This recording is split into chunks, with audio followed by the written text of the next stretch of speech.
this final video, I'm going to present some typical mistakes that candidates make in their speaking. So, let's start with some vocabulary mistakes. One typical mistake is using very formal vocabulary.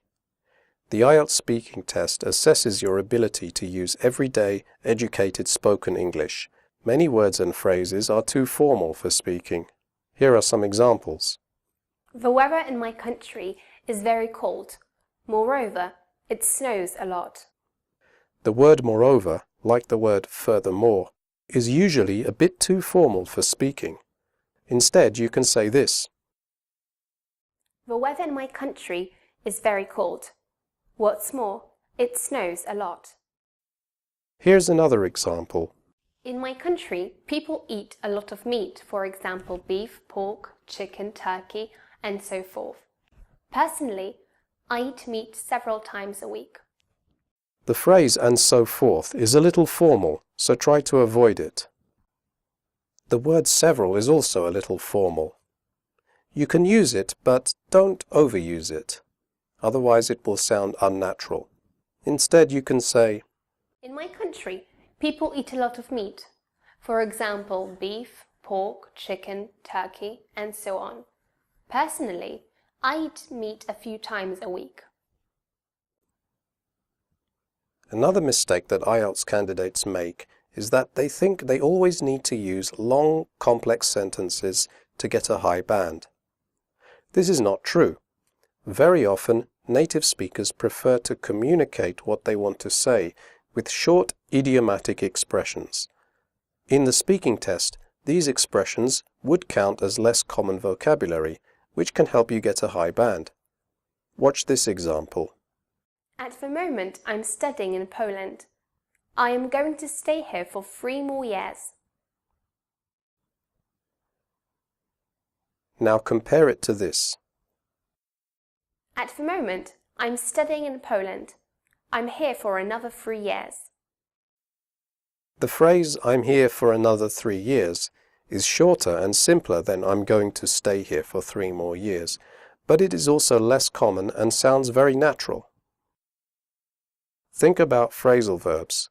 Very often, native speakers can replace half a sentence with a simple phrasal verb.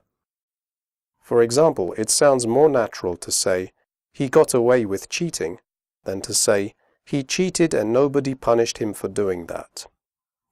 If your exam is very soon, I advise you not to learn lots of phrasal verbs because you might use them incorrectly. However, if your exam is not very soon, then you can try to study some phrasal verbs in context, observe native speakers using them, and try to make them part of your speaking. Another mistake that candidates make is using connectors incorrectly. They know that it helps to use connectors to get a high band, but they try to use them without understanding how and when to use them. Let me show you an example. As for cooking, I enjoy making pasta. Did you notice the mistake? The connector "as for" was used incorrectly. As for is like "if we're talking."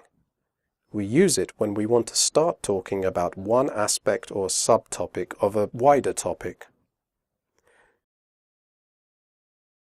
Well, I think public transport is quite efficient.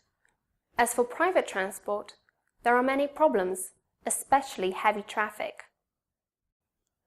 This time the candidate used the connector correctly. The topic was transport. She first started talking about public transport. Then she started talking about private transport, and she introduced this aspect or subtopic of transport by saying, "As for private transport." Let's look at another typical mistake, repeating the words in the examiner's question. Now, I mentioned in an earlier video that it can be a good idea to repeat the examiner's question if you need time to think about what to say. Like in this example.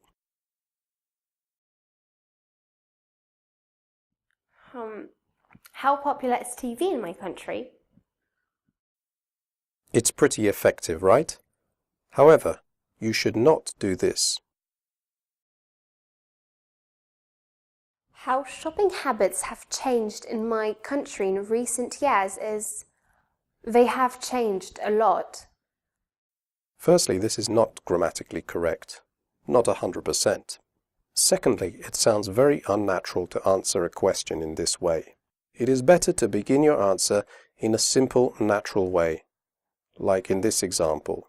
I think shopping habits have changed a lot in my country. So these are just a few mistakes that candidates make in the IELTS speaking test. If you want to become aware of your typical mistakes, I've included a bonus ebook in this package called Typical Mistakes in English. Read it and you will learn which mistakes you are making. This is the end of the IELTS Speaking Test Masterclass video series. Make sure you watch these videos again and read the ebooks that come with this package. Good luck in your test.